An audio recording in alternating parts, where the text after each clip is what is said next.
जय श्री कृष्ण माऊली आपल्याला सांगत आहे भक्ती विजय ग्रंथ अध्याय 10 आणि भाग 3. मागच्या भागात सांगितलं होतं का ज्ञानेश्वर माऊली नामदेवाला विचारतात भक्ती मार्ग तुझा कसा आहे ते मला सांग, आणि नामदेवाने सविस्तर सांगलं होतं. कारण ज्ञानेश्वर माऊलीचा योग मार्ग आहे आणि नामदेवाचा भक्ती मार्ग आहे. आता तिथून ते हस्तिनपूर येथे आलेले आहेत. हस्तिनपूर म्हणजे दिल्ली. महाराष्ट्रातून नामदेव आणि ज्ञानदेव तीर्थयात्रा करीत उत्तर प्रदेश मध्ये आलेले आहेत आणि सगळ्या लोकांना ते तत्वज्ञान सांगत आहेत. भक्ती मार्ग कसा आहे हे सांगत आहेत. संत मंडळी जमायला लागलेले आहे आणि ज्ञानेश्वर माऊली आणि नामदेव महाराज त्यांना तत्वज्ञानाच्या गोष्टी, प्रवचन, कीर्तन, भगवंताची भक्ती कशी करावी हे सांगत आहेत. टाळ मृदुंग ह्याच्या घोषामध्ये ते आनंदी आहेत, पण त्याच्यात एक बघा विघ्न असतच. कुठेही गेलं तर आपण चांगलं कार्य करायला गेलं तर तिथे विघ्न येतात. तर त्या गावचा राजा तिथे आला आणि नामदेव महाराजाचं कीर्तन चालू होतं. त्यांना त्यांची परीक्षाच घ्यायची होती.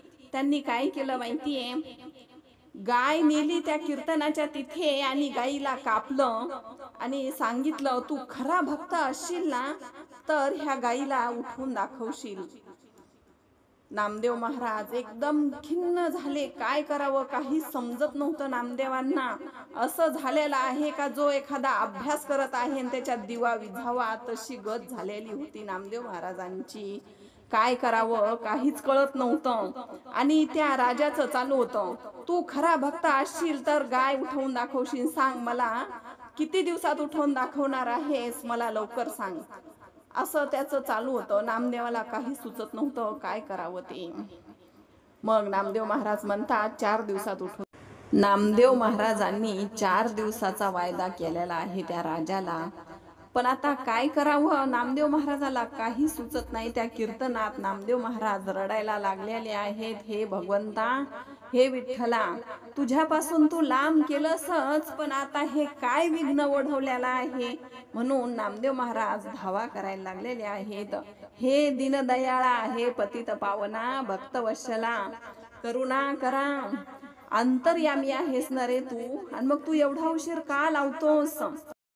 हे पंढरी निवासा श्रीकृष्णा, तू द्रौपदीची लाज राखलीस ना, मग आज तू कुठे गेलेला आहेस.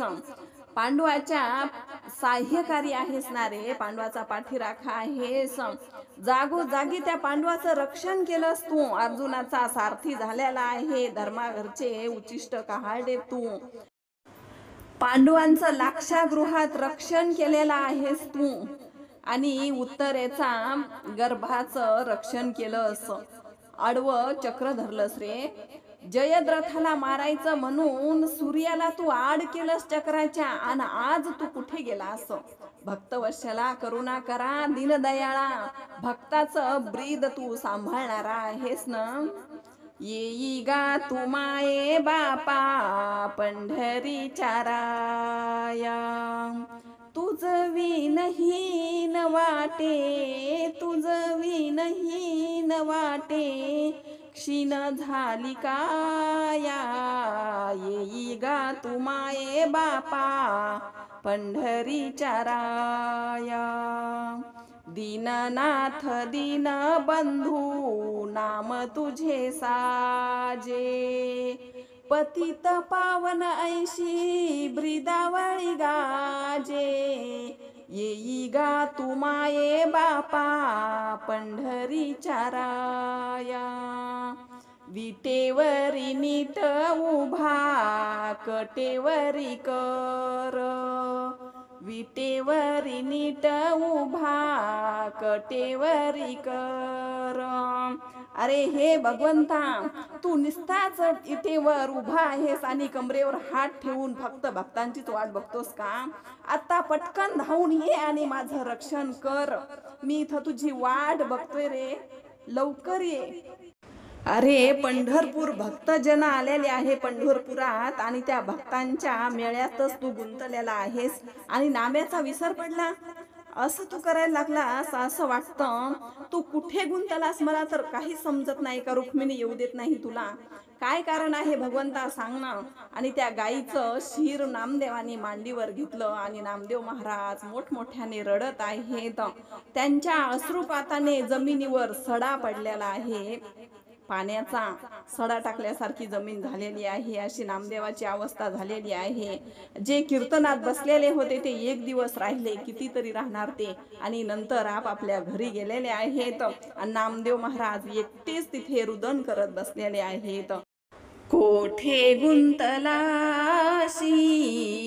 द्वारकेच्या राया, कोठे गुंतलाशी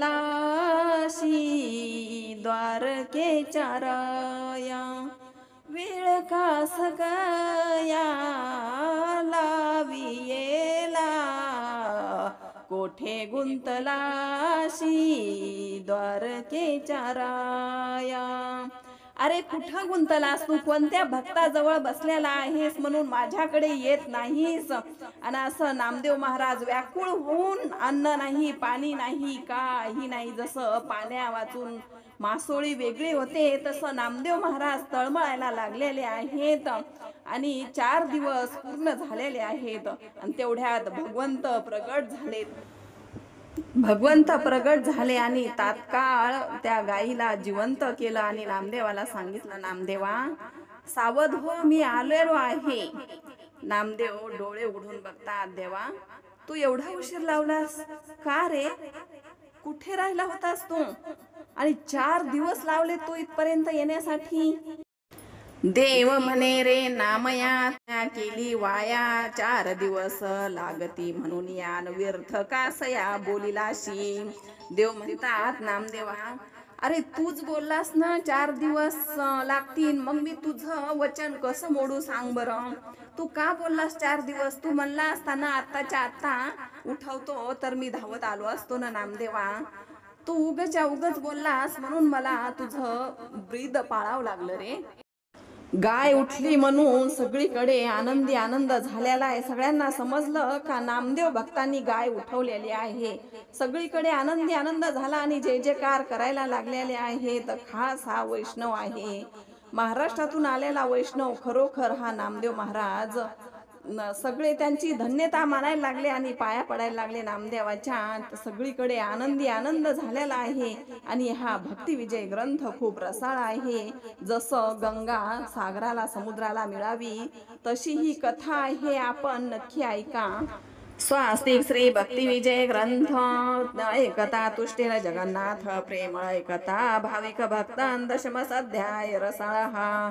श्री कृष्ण अर्पण नमस्तु. गोपाल कृष्ण महाराज की जय.